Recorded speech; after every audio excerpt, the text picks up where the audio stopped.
नमस्कार साथियों। आज की हमारी जो चर्चा का विषय है वो है ऑनलाइन एग्ज़ामिनेशन।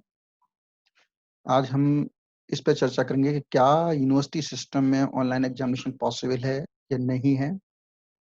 क्या समस्याएँ होती हैं? क्या सॉल्यूशन उनके पॉसिबल संभावित हो सकते हैं?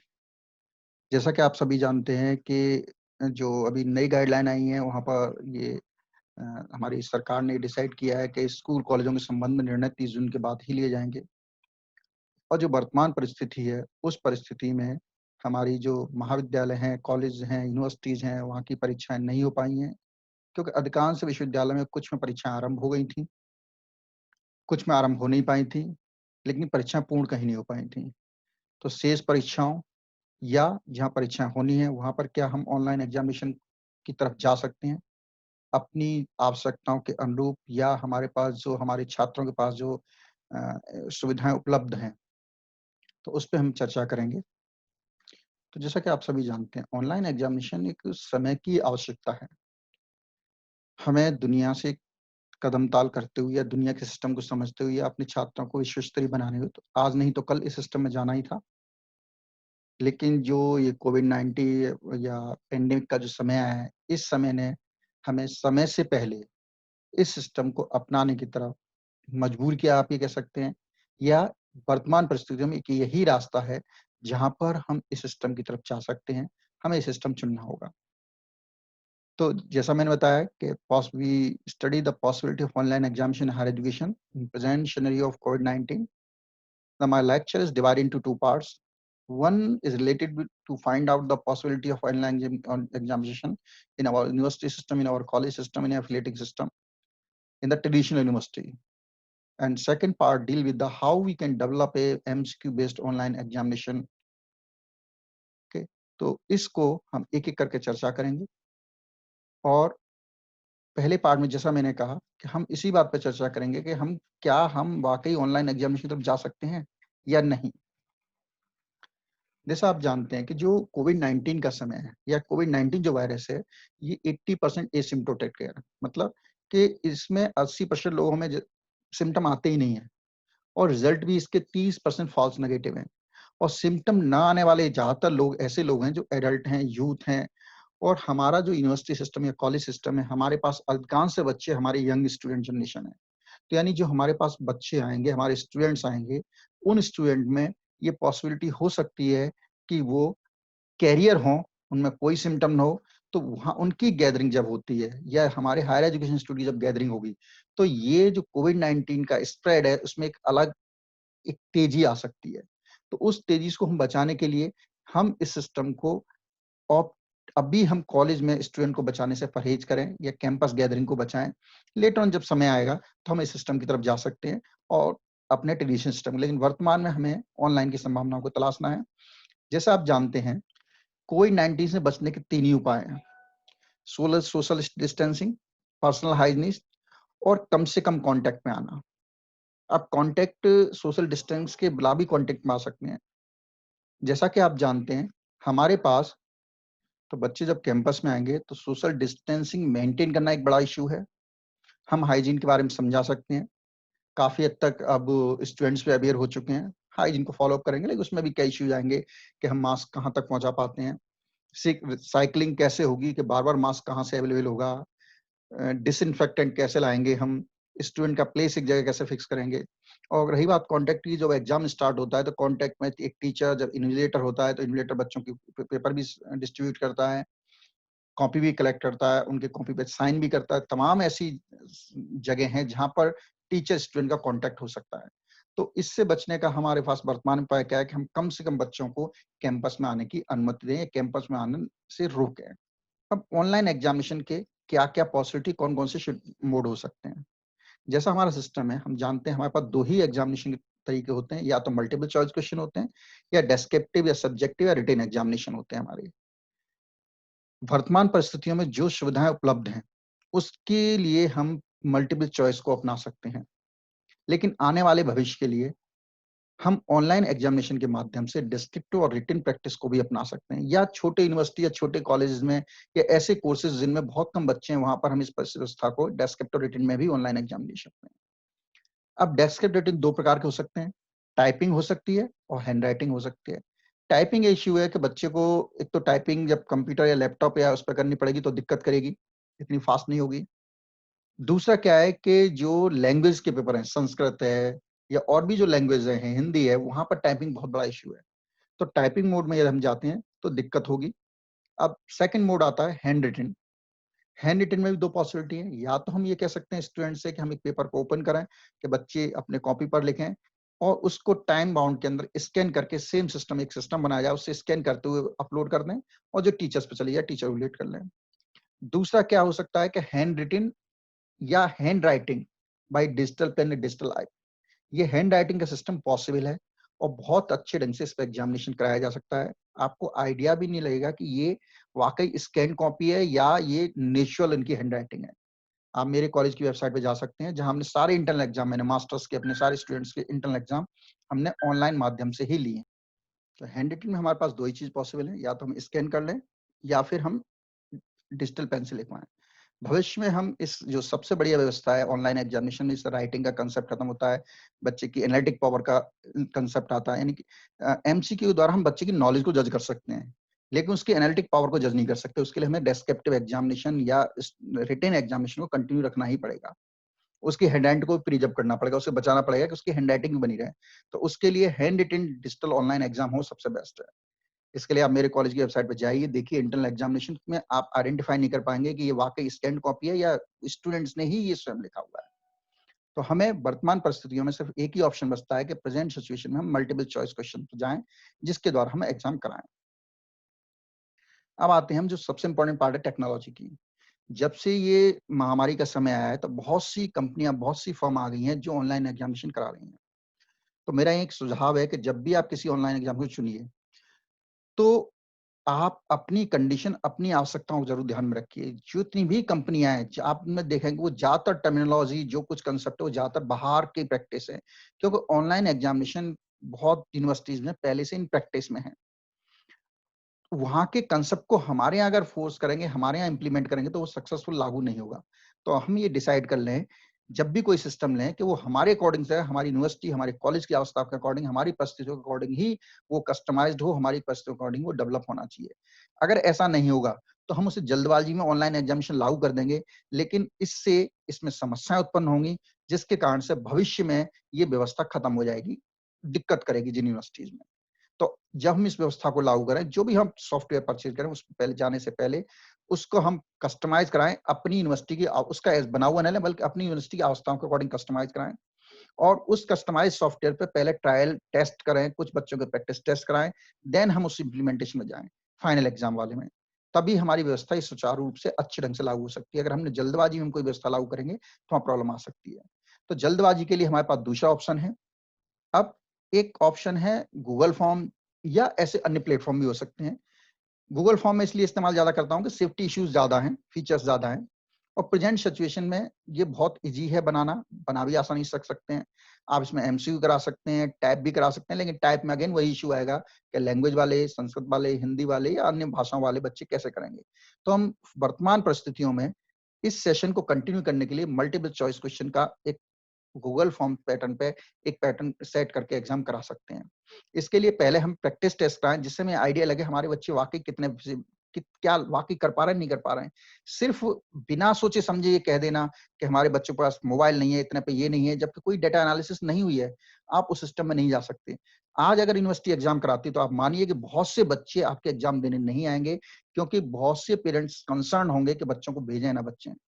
तो उस सिस्टम पे जाने से बढ़िया यही है कि हम एक ऐसी व्यवस्था की तरफ जाएँ, जिससे एक इनिशियल फेज में हम इस व्यवस्था को अपनाएँ, लेटर ऑन अपनी यूनिवर्सिटी की आवश्यकता के अनुसार नेक्स्ट ईयर से हम ऑनलाइन एग्जामिनेशन की व्यवस्था अपना लें। ऑनलाइन एग्जामिनेशन ध्यान रखिएगा, मेरा सदैव कहने का मतलब है ऑनलाइन एग्जामिनेशन वो नहीं, जो नीट में या आजकल हमारे जो ऑनलाइन टेस्ट होते हैं, वहाँ तो बच्चों को सेंटर तक जाना ही पड़ता है एग्जाम देने। लेकिन ऑनलाइन एग्जामिनेशन का मतलब है कि बच्चा 24 आवर या जो हमने टाइम शेड्यूल सेट किया है, उसमें किसी भी स्थान से कभी भी वो एग्जाम दे सके। तभी ये सक्सेसफुल है, तभी हम social distancing, contact touch in सबको बचा पाएँगे। तो वर्तमान परिस्थितियों में हम एक गूगल फॉर्म बेस्ड एग्जाम कराएँ और उसके लिए हम पहले एक प्रैक्टिस कराएँ। प्रैक्टिस के आधार पर हम डेटा एनालिसिस करें कि वाक़ई और अभी हमारे पास समय है कि हम हर सब्जेक्ट में एक-एक प्रैक्टिस टेस्ट लागू कर सकते हैं। जिसको हम कैसे एग्जाम बनाया जाए, इसको हम अगले पार्ट में डिस्कस करेंगे आपसे। अगर हम कस्टमाइज सॉफ्टवेयर गूगल की बेसिक कंपैरिजन करें, तो गूगल फॉर्म में की विशेषता क्या है कि सभी प्लेटफ़ॉर्म मोबाइल से लेके लैपटॉप से लेके आईपैड सभी में बड़ी इज़िली ओपन हो जाते हैं।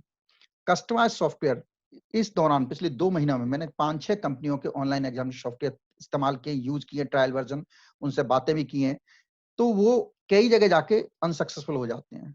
फॉर एग्ज़ाम्पल एक कंपनी आई जिसका बहुत अच्छा सिस्टम था, लेकिन जब वो लागू किया, बच्चे मोबाइल पे उसको एक्सेस नहीं कर पा रहे थे। तो हमें जब सॉफ्टवेयर हम बनवाएँ तो उसकी जो रीच है या जो डिवाइस की कंपैटिबिलिटी है वो ऑल होनी चाहिए, चाहे वो मोबाइल पे इस्तेमाल करे, चाहे आईपैड पे इस्तेमाल करे, किसी पे भी इस्तेमाल करे, वो सब पे ओपन होना चाहिए। तो जो गूगल फॉर्म सभी पे होता है, इसका लिमिटेड है, फिलहाल फ्री है, आप पेड वर्ज़न भी ले सकते हैं गूगल फॉर्म का, लेकिन फ्री वर्ज़न भी काफ़ी अच्छा काम करता है, इसमें आप काफ़ी ले सकते हैं, काफ़ी बच्चों के एग्ज़ाम करा सकते हैं। बहुत बेसिक ट्रेनिंग से आप गूगल फॉर्म को टेस्ट करा सकते हैं, एग्ज़ाम करा सकते हैं। अगर किसी को आवश्यकता है तो मैं इसकी गूगल फॉर्म बनाने की मैं खुद इसके नेक्स्ट पार्ट में एक एग्ज़ाम तैयार कराऊँगा, उसके बावजूद अगर कहीं बनाना है तो मैं तैयार करा दूँगा। जबकि हर सॉफ्टवेयर की ट्रेनिंग चाहिए, हर एक सॉफ्टवेयर की वर्किंग अलग है, तो कस्टमाइज़्ड सॉफ्टवेयर हर यूनिवर्सिटी हर सॉफ्टवेयर वाइज़ आपको अलग ट्रेनिंग चाहिए। अभी आप जान रहे हैं, पिछले मैंने वीडियो भी डाला था इस पे कि कैसे हम क्विज़ कराएँ, कैसे सर्टिफ़िकेट जनरेट कराएँ। बहुत देखिए कितने स्टूडेंट, कितने फैकल्टी हमारे तमाम क्विज़ करा रहे हैं, गूगल फॉर्म के थ्रू। तो बहुत सी फैकल्टी, बहुत से बच्चे, स्टूडेंट हमारे इस फॉर्म से फ़ैमिलियर भी हो गए हैं। जो क्विज़ में पार्टिसिपेट कर रहे हैं, उन्हें सर्टिफ़िकेट जनरल है। वो सारी की सारी या आप देखिए सेमिनार वेबिनार्स हो रहे हैं, उनके रजिस्ट्रेशन हो रहे हैं, एफडीपी ये सब कुछ गूगल फॉर्म पे होता है। तो इनको अपना के हम इस व्यवस्था को वो फ़ैमिलियर है तो इसलिए आसानी से अपना सकता है। हैंडल करना ईज़ी है थोड़ा-सा कम टू कस्टमाइज़ सॉफ्टवेयर। वहाँ एक ट्रेनिंग के बाद थोड़ा डिफिकल्ट लेवल हाई रहता है। हाई होने का कारण भी है कि वो आपकी सेफ्टी, सिक्योरिटी और एक और चीटिंग का जो ऑप्शन हम आगे डिस्कस करेंगे, उसमें आपके बहुत ज़्यादा बचाते हैं। गूगल फॉर्म एक टाइप्ड फॉर्मेट में सिंपल लिंक फॉर्म है। तो एक बहुत हल्की-सी स्पीड नेट की आ रही होगी, तब भी फॉर्म खोल के आप उसको एग्ज़ाम दे सकते हैं। जबकि कस्टमाइज़्ड सॉफ्टवेयर वीडियो बेस्ड होते हैं, इमेज बेस्ड होते हैं, तो वहाँ लॉगिन में अगर नेट की स्पीड डाउन है तो एक इश्यू हो जाता है। कोई मेजर इंफ्रास्ट्रक्चर की ज़रूरत नहीं है। अगर एक मोबाइल है सिंपल, तो आप मोबाइल की मदद से भी इस पूरे सिस्टम को लागू कर सकते हैं। कस्टमाइज़्ड सॉफ्टवेयर थोड़ा इंफ्रास्ट्रक्चर की रिक्वायरमेंट पड़ती है। वर्तमान में हम गूगल फॉर्म से स्टार्ट कर सकते हैं, प्रैक्टिस टेस्ट से स्टार्ट करें, देन हम एग्ज़ामिनेशन स्टार्ट करें। जबकि कस्टमाइज़्ड सॉफ्टवेयर हम एक प्लानिंग के साथ अगली साल से उसको ऑनलाइन एग्ज़ाम चुन चुन सकते हैं और नेक्स्ट ईयर से इस्तेमाल करें। अब एक सबसे बड़ा यक्ष प्रश्न कह सकते हैं कि हमारे पास सबसे बड़ा एक प्रश्न आता है कि हमारे बहुत से बच्चे ऐसे हैं जिसके पास इंटरनेट नहीं है, डिवाइस नहीं है। उनका क्या होगा? कैसे वो एग्ज़ाम देंगे? तो इसके लिए ये है कि देखिए मैंने जैसे डिस्कस किया, हमारा पहला मोटिव क्या है कि कम से कम बच्चे कैंपस में आएँ। तो हम स्टार्ट करें एमसीक्यू बेस से। हम एग्ज़ामिनेशन स्टार्ट करें और मान लीजिए सपोज़ 60%, 70%, 80% बच्चों ने एग्ज़ाम दे लिया, 20% लेफ्ट आउट हो गए। अब इन 20% के बारे में आप क्या सोच सकते हैं कि 20% पहले भी हमारे बहुत से बच्चे बैक एग्जाम देते हैं, इम्प्रूवमेंट का एग्जाम देते हैं। अधिकांश यूनिवर्सिटी अपना रिजल्ट एनालिसिस करेंगी अगर फर्स्ट ईयर लेवल का, तो देखेंगे फर्स्ट ईयर में जो ओवरऑल रिजल्ट है 60-70% ज़्यादा नहीं आता। 30% या 20% रिजल्ट अधिकांश बच्चे बैक देते हैं, इम्प्रूवमेंट का एग्जाम देते हैं, उसके बाद वो क्लियर कर पाते हैं।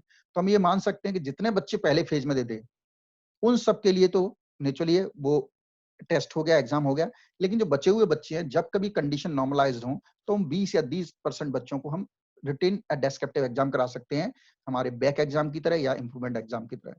2 फ़ायदे होंगे, एक तो कम स्टूडेंट की संख्या आएगी क्योंकि कोरोना अभी नहीं जाने वाला, तो उस कम स्टूडेंट की संख्या के साथ हम सोशल डिस्टेंस को मेंटेन कर सकते हैं बड़ी आसानी से। हम कॉन्टैक्ट टच को मिनिमाइज़ कर सकते हैं। तो संख्या कम होने पे ये काम आसानी से हो जाएगा, एग्ज़ाम ईज़िली कंडक्ट करा लेंगे और दूसरी तरफ व्यवस्था क्या होगी कि हमारे मैक्सिमम बच्चों का रिजल्ट काम निकल चुका होगा, एग्जाम हो चुका होगा। हमारे बच्चे जैसे अभी भी होता है कि बैक बच्चे जो भर रहे होते हैं, वो नॉर्मली क्लास लेना अलाउ कर देते हैं। ऐसे ही जो बच्चे जिन्होंने एग्जाम नहीं दिया, आप उनको ऑनलाइन क्लास देना अलाउ कर सकते हैं, ताकि अगला सेशन हमारा चलता रहे। तो हम स्टार्ट करें ट्रस्ट के साथ, जितने भी दे दें उनको कराएँ और आप मानिए कि आज की परिस्थितियों में अधिकांश बच्चे आप देख भी रहे हैं कि पेरेंट्स भी आसान नहीं है कि बच्चों को भेजें। तो ये जैसे ही थोड़ा लॉकडाउन अभी ओपन हुआ है, तो इसमें आप देखेंगे कि जो बच्चों के या पेरेंट्स के पास डिवाइस आएँगे या उनके पास कहीं न कहीं से डिवाइस अरेंज होंगे। तो जब हम अभी हवा में नहीं कह सकते कि हमारे 20% बच्चों में मोबाइल है, 30% में, ये जब तक हम प्रैक्टिस टेस्ट या एग्ज़ाम नहीं कराएँगे, हमें नहीं पता लगेगा। हम उसको ट्रायल बेस पे भी इनिशियली एक-एक सब्जेक्ट में स्टार्ट कर सकते हैं और उनका आउटपुट के आधार पर हम स्टार्ट कर सकते हैं। जितने हों फिर उसके बाद हम तुरंत नेक्स्ट सेशन जब तक नहीं आ रहा है, नेक्स्ट सेशन आरंभ करें, ऑनलाइन एडमिशन कर लें ऑनलाइन क्लासेस आरंभ कर दें, जितना भी होगा, और जब कंडीशन नॉर्मलाइज्ड होंगी तो उस वक्त हमारा रूटीन प्रैक्टिस चलेगा, इससे डिले नहीं होगा मैक्सिमम बच्चों का। ये मानते हैं कि बहुत से बच्चे ऐसे होंगे जहाँ दिक्कत होगी, लेकिन मेजॉरिटी स्टूडेंट ऐसे होंगे जो स्ट्रीमलाइन हो जाएंगे हमारे, कुछ बच्चे बचेंगे जिनके लिए भी प्रॉब्लमेटिक रहेगा। अब आता है एक और इश्यू, जो लोग कहते हैं कि चीटिंग, एग्जामिनेशन में चीटिंग होती है। मैंने दो आप देख रहे हैं डायग्राम, दोनों ही पॉसिबल है। हमारा ट्रेडिशनल सिस्टम है, यहाँ भी चीटिंग पॉसिबल है, ऐसा नहीं नकल नहीं होती है। ये एक ऑनलाइन एग्जाम है, तमाम बुक्स लैपटॉप सब है और ऑनलाइन एग्जाम दिया जा रहा है। लेकिन चीटिंग क्या है? चीटिंग बेसिकली ह्यूमन मेंटेलिटी है। अगर एक बहुत होशियार बच्चे भी हों, उसके आगे 10 किताबें रखी हैं, उसे मौका मिल रहा है तो वो भी उस किताब में देखने लगेगा। तो ये क्या है कि इसीलिए हम इम्युलेशन करते हैं रूम में, इसलिए हम फ्लाइंग स्क्वाड भेजते हैं, कहीं नकल तो नहीं हो रही है। अगर ऐसा नहीं हो रहा होता, चीटिंग नहीं हो रही होती, तो हम ना तो फ्लाइंग स्क्वाड भेजते, ना हमारे इम्युलेशन की खास जरूरत पड़ती। लेकिन आज भी नकल पकड़ी जाती है। तो नकल की मानसिकता की वजह से हम इस एग्जाम नहीं कराएं, ये भी गलत है। ये एक है, बस वो मिनिमाइज कैसे करें, हमें इन क्वेश्चन पे सोचना पड़ेगा कि हम व्यवस्था को मिनिमाइज कर सकते हैं। पहली बात, जब हम गूगल बेस्ड ऑनलाइन क्वेश्चन को आरंभ करें, हम ये मानते हैं बच्चे स्टूडेंट घर से देंगे, तो ये मान के चलिए, ये हमें मानना पड़ेगा कि वो किताबों सहित दे सकते हैं या दे रहे होंगे, सारे ऑप्शन यूज कर रहे होंगे। मैं अपना एग्जाम्पल कोट करता हूं, मैंने 4 इंटर्न लिए अपने मास्टर्स बच्चों के, 4 में सब मिला के लगभग 240 एग्जाम हो चुके हैं, नंबर ऑफ स्टूडेंट के काउंट करें तो 240 में से सिर्फ 2 बच्चे ऐसे जिनके 100% नंबर आए थे, जबकि इवन बहुत से बच्चे ऐसे 50% नंबर भी हैं, 40% नंबर भी हैं। यदि इतना आसान होता है एग्जाम, ऑनलाइन एग्जामिनेशन गूगल से, और नकल करना इतना आसान होता, सब सारे बच्चे मेरे हिसाब से 100 नहीं तो 90% तो ला रहे होते, 80% तो ला रहे होते। इट मीन सारी आजादी के बावजूद, ये मेरा पर्सनल एक्सपीरियंस है कि सारी आजादी मिलने के बावजूद, नेट मिलने के बावजूद, सामने एग्जाम किया, सब घर पर थे, उसके बावजूद इतना बड़ा स्कोर नहीं ला पाए। सिर्फ 2 बच्चे 240 में आप ये कह सकते हैं 100% नंबर ला पाए। और ये भी वो बच्चे हैं जो ट्रेडिशनल सिस्टम में भी बहुत हाई बेस्ट स्टूडेंट है हमारे। ये दो, वो भी हर पेपर में नहीं ला पाए, 2 पेपरों में केवल, एक-एक पेपर में एक-एक आदमी ला पाया, 4 पेपरों में से, तो वो भी 100% नहीं ला पाया हर पेपर में। तो ये सिस्टम कहना बड़ा आसान है कि नकल हो जाएगी, लेकिन उसको करना मुश्किल है, और उसके लिए तो हम मान के चलें कि एग्जाम करेंगे। दूसरे, कंट्रोल करने का सबसे बड़ा आसान क्या है? क्वेश्चन ज्यादा रखिए, समय कम दीजिए बच्चे को, और ऑटो टाइमिंग लगा दीजिए उसमें, और उसके बाद अपने आप क्वेश्चन बंद हो जाएगा। उनको पता रहना चाहिए कि एग्जाम बंद हो जाएगा। तो क्या है, अगर वो अपना समय वेस्ट करेंगे सर्च में, ढूंढने में, तो नेचुरली है क्या होगा कि उनका टाइम खत्म होने लगेगा। फिर क्वेश्चन हम ऐसे सेट करें जो ओरिजिनल हो, कुछ थीम बेस्ड हो, कोई स्टोरी है, कोई डायग्राम बेस्ड है। अब उसे सर्च करने के लिए कहीं से उसको टाइप करना पड़ेगा, तो ऐसे क्वेश्चन सेट करेंगे, स्टोरी बेस्ड हैं, डायग्राम बेस्ड हैं, तो उसको उसे ढूंढना या सर्च करना बड़ा मुश्किल काम होगा। जो बच्चा पढ़ा हुआ है, जिसने टेक्स्ट को समझा, वो आसानी से आंसर दे लेगा, और बाकी अच्छे नहीं दे पाएंगे। और नेक्स्ट ईयर से जब कस्टमाइज सॉफ्टवेयर यूज करेंगे, तो वहां नकल को रोकना बहुत आसान है। आप ये मान के चलिए कि हमारे रूटीन सिस्टम में क्लास में नकल हो सकती है, लेकिन उस सिस्टम में आर्टिफिशियल इंटेलिजेंस जब लागू होती है, तो आपके मेरे देख रहे हैं, आई मूवमेंट है, मेरा सर है, अगर मैं मुझे नकल करनी हो, नीचे देखूंगा, लेफ्ट जाऊंगा, राउट जाऊंगा, ऊपर जाऊंगा, कहीं ना कहीं मेरा सर रोटेट करेगा कैमरे को हटाते हुए, या मेरी स्क्रीन हटेगी। जैसे ही ये काम होगा, सिस्टम ऑटोमेटिकली उसको क्लोज कर देगा। आर्टिफिशियल ने तो आगे बड़ा आसान है, लेकिन फिलहाल के लिए हम ये मान के चले वो किताब सही दे रहा हो, क्वेश्चन ज्यादा बनाए, कुछ ओरिजिनल क्वेश्चन बनाए, टेंडेंसी रखें, तो हमारा ये बड़ा आसान काम हो जाएगा। अब जो नेक्स्ट पार्ट आएगा, हम उसमें ये डिस्कस करेंगे कि हम एक एमसीक्यू बेस्ड एग्जाम को कैसे बनाएं, कैसे तैयार करें उसमें, जिससे कि हमारा वर्तमान परिस्थितियों में एग्जाम आरंभ हो सकें। और फिलहाल जैसा मैं बार बार कह रहा हूँ, पहले हम टेस्ट लें, और उसके बाद हम एक पैटर्न वाले या एक एग्जाम सिस्टम पे जाएं। एक ट्रायल टेस्ट हर बच्चे में एक क्लास में जरूर लेना चाहिए, जिससे हमें एक आइडिया लगे कि हमारे कितने बच्चे सिस्टम पर हैं। तो हम बात करते हैं कि हम एक MCQ based exam Google form में कैसे बनाएंगे। कुछ चीजें हमें ध्यान रखनी है। सबसे पहले हमें क्वेश्चन तैयार करने हैं, एक क्वेश्चन बैंक डेवलप करनी है, और उसमें एक टाइम लिमिट सेट करनी है। टाइम लिमिट, इस डेट को इस समय से इस समय के बीच एग्जाम आरंभ होगा, उसके बाद ऑटोमेटिक बंद हो जाएगा, ऑटो टाइम लिमिट सेट करनी है। और जो एक ऑप्शन होता है उसमें, जब गूगल फॉर्म तैयार करेंगे, हम आगे एक हैंड्स ऑन कराएंगे, वहां पर स्कोर जब ही रिलीज हो जब एग्जाम लेने वाला अलाउ करे। जब तक एग्जाम लेने वाला अलाउ न करे, तब तक स्कोर दिखे ही नहीं। इट मीन बच्चे ने एग्जाम सबमिट कर दिया, तो उसे ये तो मेल पे चले जाएंगे उसके क्वेश्चन कि उसने क्या क्या आंसर दिए थे, पर उसे ये नहीं पता लगेगा उसने आंसर गलत दिए थे, सही दिए थे। जब जो एग्जाम लेने वाले जो स्कोर रिलीज करेंगे, तुरंत उनको एक मेल चला जाएगा, आपका ये आंसर सही था, ये गलत था, इसके ये नंबर है। लेकिन तब तक न जाए, और कोशिश करें मैक्सिमम एग्जाम एक दिन में लेने की कोशिश करें, एक क्लास के, तो क्या होगा, बीएससी फर्स्ट ईयर भी दे रहा है, BSc second year, BSc third year भी दे रहा है, तो बच्चों को क्या है ना, सपोर्ट के लिए लोग नहीं मिलेंगे, कोई सिस्टम समाज में से इसी समाज में से देंगे। अगर मान ली एक बच्चा चाह रहा है कि चलिए मैं क्वेश्चन दे रहा हूँ, तुम मेरी मदद कर देना, तो होने वाले तो इसी समाज के होंगे। जब सबके एग्जाम, मैक्सिमम लोगों के एग्जाम होंगे, इस ढंग से आप शीट बनाइए, शीट पे क्लिक दबाते कंसर्न क्लास पर क्लिक करेंगे, बच्चा उस एग्जाम चला जाएगा। तो नो डाउट कि वो उनको ऑप्शन ही नहीं मिलेंगे जो उनकी हेल्प कर सकें। अब हम इसको स्टेप बाय स्टेप में एग्जाम को करते हैं कि कैसे हम तैयार करेंगे। हमें गूगल फॉर्म में जाके टाइप करना है गूगल फॉर्म।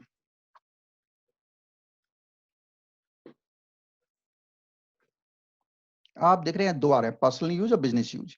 ये जी शूट या गूगल फॉर्म का पेड वर्जन है, जिसको आप परचेज करेंगे तो नेचुरली कुछ एक्स्ट्रा ऑप्शंस भी मिलते हैं, सिक्योरिटी फीचर भी ज्यादा होते हैं। लेकिन फिलहाल के लिए हमारा ये पर्सनल बेस जो फ्री है, इस वर्जन को हम इस्तेमाल कर सकते हैं, ट्रायल भी कर सकते हैं। तो हम गूगल फॉर्म स्टार्ट कर रहे हैं इसको। अब आपको ये मेरा ऑलरेडी बना हुआ है, तो ये ओपन हो गए, मेरे पुराने एग्जामिनेशन है। एनीवेज हम एक नया क्वेश्चन सेटअप करने की कोशिश करते हैं। सबसे पहले कि हम नया क्वेश्चन कैसे सेट करते हैं, और उसके बाद हम क्वेश्चन बैंक की बात करेंगे। न्यू फॉर्म क्लिक किया।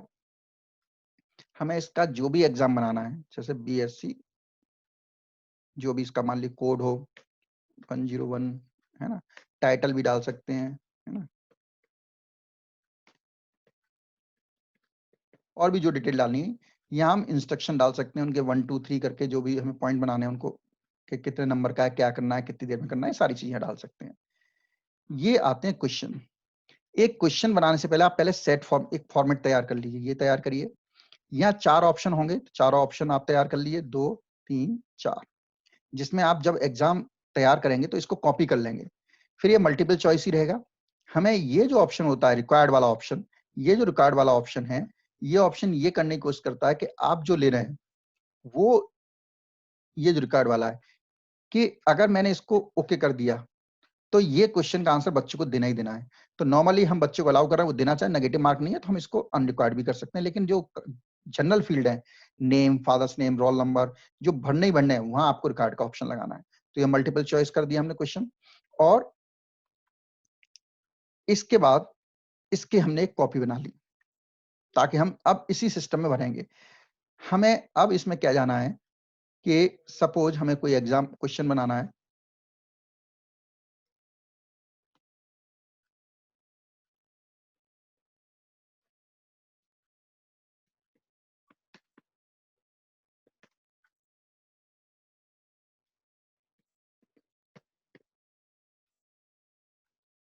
हमने क्वेश्चन तैयार कर लिया, ATR found in living non living both hand done. अब इसका जो ऑप्शन है, क्योंकि ये अभी हमारा क्विज बेस नहीं है, तो सबसे पहले हमें क्या है, यहाँ सेटिंग में जाना होगा। सेटिंग में क्विज को अलाउ करना है, ये क्विज को अलाउ कर दिया। जैसे ही क्विज अलाउ करेंगे, अब ये यहाँ ऑप्शन देख रहे हैं कि ये जो मैं बात कर रहा था कि इस कुछ ऑपरेशन को आप यहाँ लेटर करना है, सदैव इमीडिएटली आफ्टर ईच सबमिशन। अगर आपने इसको रहने दिया तो क्या होगा, बच्चा जैसे ही एग्जाम सबमिट करेगा उसको सब क्वेश्चंस के आंसर दिख जाएंगे। तो वो क्या करेगा, एक जनरली फेक आईडी से भर देगा क्वेश्चंस को, उसके बाद एक नई आईडी से भरेगा, तो उसे सारे ऑप्शन। तो अगर इसमें क्या है कि जब तक आप सब चेक नहीं कर लें, सारा एग्जाम सेटिस्फाइड नहीं है, जब यूनिवर्सिटी या कॉलेज चाहेगा तभी इसको रिलीज होगा, वरना नहीं होगा। फिर जब रिलीज होगा तो उसको सारा कुछ, गलत आंसर, सही आंसर, कितने नंबर का था, सारी चीज डिटेल पता लग जानी चाहिए। दूसरे एक सेटिंग और यहाँ करनी है कि रिसिप्ट में जाइए। रिसिप्ट में क्या है कि जो बच्चे ने आंसर फिलअप किए हैं उसको एक कॉपी उसको ऑटोमेटिक चली जानी चाहिए। जैसे हम एमसीक्यू कराते हैं तो कार्बन कॉपी देते हैं, तो यहाँ आप ऑलवेज का ऑप्शन कर दिए कि बच्चा जैसे ही सबमिट करेगा उसको वो ऑटोमेटिकली वो कॉपी चली जाएगी मेल की, कि उसने ये आंसर, लेकिन अभी आंसर सही नहीं जाएंगे जब तक कि आप वहां नहीं फिलअप करेंगे। ये एक मेल आईडी से आप एक को कर सकते हैं। इसको और सेफ बनाना है आपको, तो आप ये कर सकते हैं, अगर आपको सब बच्चों की ईमेल आईडी है तो उन ईमेल आईडी को टाइप कर दीजिए जब सेंड में, तो केवल वो अपनी ईमेल आईडी से खोलेंगे। तो यहाँ बट एक ईमेल आईडी से एक ही बच्चा दे सके, एडिट का ऑप्शन नहीं देना है और स्टार्ट का नहीं देना है, दोनों ऑप्शन नहीं करने एग्जाम के टाइम। इसको सेव करना है। आप देख रहे हैं आंसर की का ऑप्शन आ गया क्वेश्चन के अंदर। अब मुझे आंसर की दबानी है। आंसर की दबाने के बाद मुझे करना क्या है कि यहाँ आंसर, ये क्वेश्चन कितने नंबर का है, 3 नंबर, 4 नंबर, जो भी मुझे है, यहाँ आप देख रहे हैं मुझे फिलअप कर दें जितने नंबर का है। यहाँ पर ये 1 2 3 0 नंबर का है, जैसे चाहे दे सकते हैं, है ना। फिर एक और ऑप्शन है एड आंसर फीडबैक। यहाँ आप लिख सकते हैं आंसर सही है, गलत आंसर है, क्यों है ना, और करेक्ट आंसर है तो क्यों है। तो करेक्ट आंसर क्यों है? क्योंकि एडिशन ऑफ ट्राइफॉस्फेट किसमें पाया जाता है? माइटोकॉन्ड्रिया में पाया जाता है। तो आप लिख सकते हैं कि एटीपी फाउंड इन माइटोकॉन्ड्रिया। तो हमने एक रीजन लिख दिया कि जब बच्चे को आंसर रिलीज होगा तो उसे सब उसका आंसर सही क्यों है, ये सारा डिस्क्रिप्शन भी उसे पता लग जाएगा कि इसलिए कि एटीपी है, इसलिए आंसर सही है हमने। और इनमें आंसर कौन सा सही है? हमारा लिविंग। तो हम इसको क्या करेंगे? हम क्लिक कर देंगे, सही का निशान आ गया। अब जो बच्चा लिविंग को सही करेगा उसे 4 नंबर मिल जाएंगे, लेकिन जो किसी और को करेक्ट करेगा उसे 4 नंबर नहीं मिलेंगे। तो नेचुरली इसका सही आंसर और इस ढंग से हमने सेव कर दिया। तो ये क्वेश्चन हमारा बन गया। अब देखिए, अब आती है कि ये तो हो गया इंग्लिश में, बड़ा आसान है। अब हिंदी में कैसे करें? एक और क्वेश्चन हम बनाने की कोशिश करते हैं। हिंदी के लिए एक तो ये है कि हम किसी उसमें टाइप करें, जैसे मैंने कहा कि रामचरितमानस, ये कई हिंदी टाइपिंग रूल को होते हैं।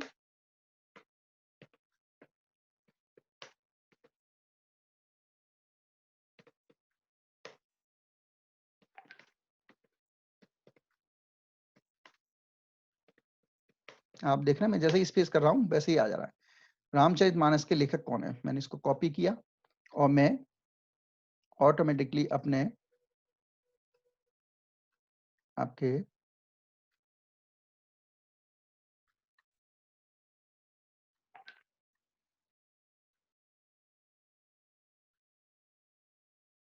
यहाँ लाके पेस्ट कर दिया। रामचरितमानस के लेखक कौन है?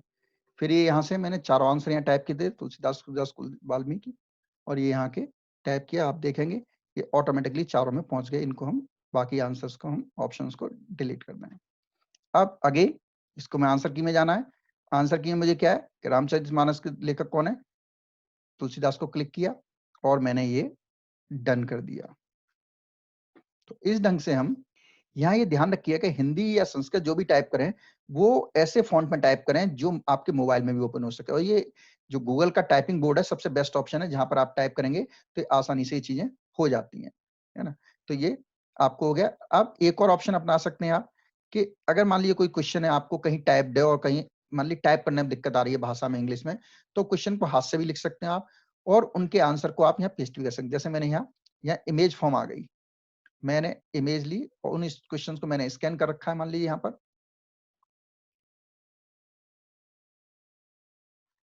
जैसे मैंने एक क्वेश्चन लिया संस्कृत का, इमेज को आप सेव कर सकते हैं यहाँ पर। अब ये आ गया, है ना। सही आंसर को चुनिए, जो भी ये आपका प्रश्न हो गया। ऑप्शन आपको क्या रखना है कि ए, बी, सी, अब बच्चा डी। अब यहाँ जो भी इसका आंसर मुझे आइडिया नहीं है, चूंकि मैंने कहीं से आंसर लिया है, तो यहाँ बच्चा जो भी चुनेगा, सपोज इसका डी ले लिया तो आपको वही आंसर की में जाना पड़ेगा। यहाँ सपोज डी कर दिया मैंने या सी, और ये क्वेश्चन 2 पॉइंट का है, 4 पॉइंट का है, वो मैंने डिसाइड कर दिया क्वेश्चन उतने पॉइंट का हो गया। इस ढंग से बनते हुए चले जाएंगे। आप इनको स्कैन भी कर सकते हैं इमेज के फॉर्म में, जहां आसानी से किसी भाषा में बच्चों को ऐसा दिखेगा।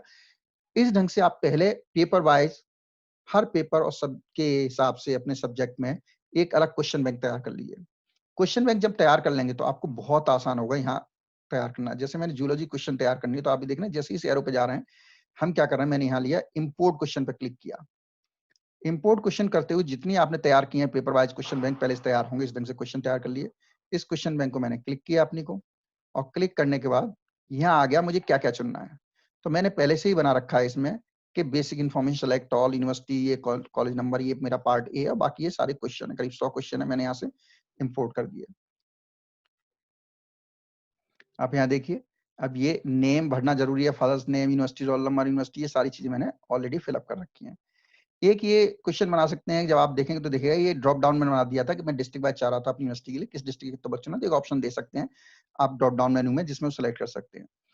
ये पार्ट 1 मैंडेटरी है, और पार्ट 2 में मेरे सारे क्वेश्चन मेरे जो थे वो सीधे क्वेश्चन बैंक से आ गए। आप किसी भी क्वेश्चन को आप क्लिक करेंगे तो आपको दिख जाएगा कि ये कितने नंबर का क्या है। मैं आपको कोई भी, जैसे मैंने ये देखिए एक इमेज फॉर्म पे बनाया हुआ है, जैसे क्लिक करेंगे आप, ये पूरा क्वेश्चन, कौन सा आंसर सही है, इसका ये आंसर सही है। और अगर आंसर की में जाएंगे तो मैंने करेक्ट आंसर का रीजन भी दे रखा है क्यों है। तो जब भी ये सॉल्व करेगा बच्चा, तो उसको ये 20 कैसे आंसर आया ये स्टूडेंट को पता लग जाएगा, स्टूडेंट देख लेगा। तो इस ढंग से क्वेश्चन बैंक तैयार किया। अब ये मेरा पेपर जो है तैयार है, और तैयार होने के बाद मुझे करना क्या है, मुझे एक बार फिर सेटिंग में जाना है।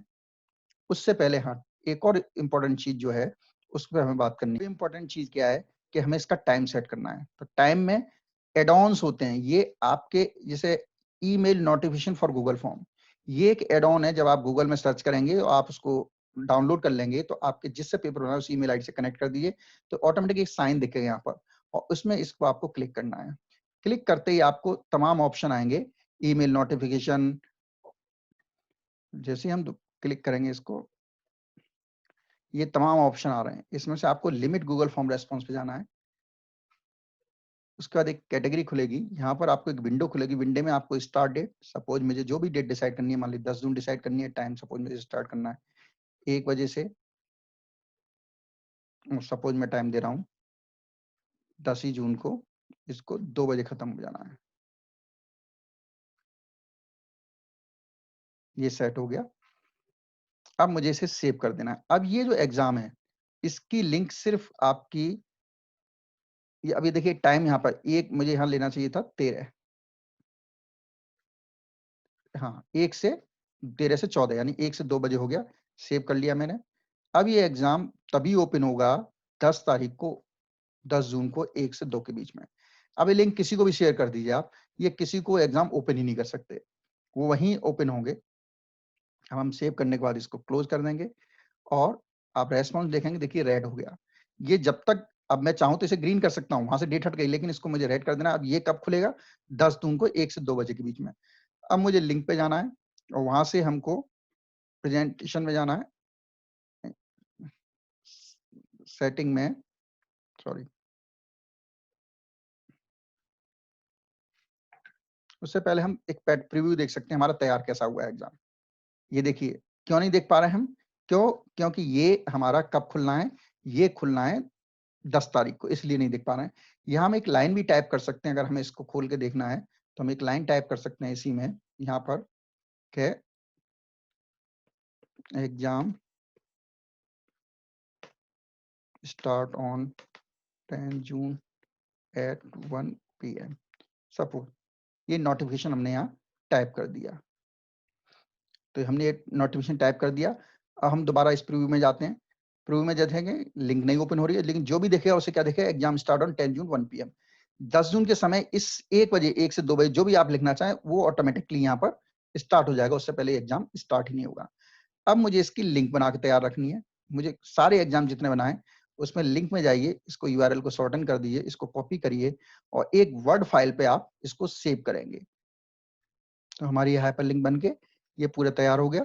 अब इसको हमें सेव कर लिया आपके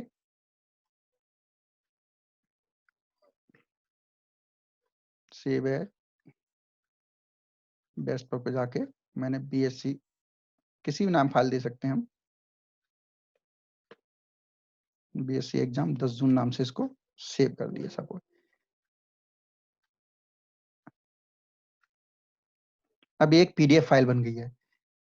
ऐसी सारी डिटेल बीएससी फर्स्ट की सारी एक आपको ये फाइल शेयर कर देनी है। बच्चों को कुछ नहीं करना, जैसे ही वो इसको क्लिक करेगा ऑटोमेटिकली उसकी वो एग्जाम की फाइल जो है ओपन हो जाया करेगी। देखिए खुल गई वो फाइल, लेकिन यहाँ क्या लिख के आ रहा है? वही एग्जाम स्टार्ट, क्योंकि अब ये ब्लॉक है।